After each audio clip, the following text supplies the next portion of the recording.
Within a couple of years, you now have this sort of fundamental right to transgenderism and all of these kind of radical sexual ideologies. The acceleration was really, really quick. We went from Barack Obama saying that it would be unconstitutional to give out executive amnesty just to the Dreamers, right? And the Dreamers, actually, they're now as old as 44 years old, but at least the image of the Dreamers is that they're supposed to be like 6 years old and they're really cute and, you know, their parents brought them over and it's not their fault and we got to give them amnesty.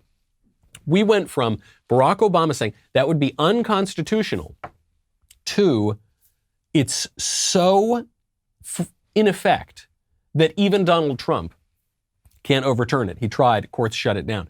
Now we're at the place where Joe Biden says we're going to give amnesty to 11 million people, path to citizenship, future Democratic voters. And that is just a fact, by the way. I'm hoping that somehow these voters will become conservative Republicans. I hope Reagan is right when he says that a lot of these voters are Republicans. They just don't know it yet. But the public opinion polls don't really bear it out. It would seem that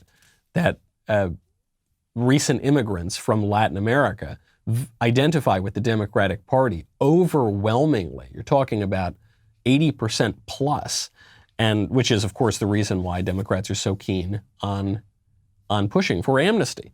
That's a radical policy, right? But we don't feel like it's radical because we're like the frog in the hot water. As things continue to heat up and get more radical, we're just not paying attention to it. And there is the full force of the media, higher education, lower education for that matter, big tech, especially now big tech. We'll get to that in a second.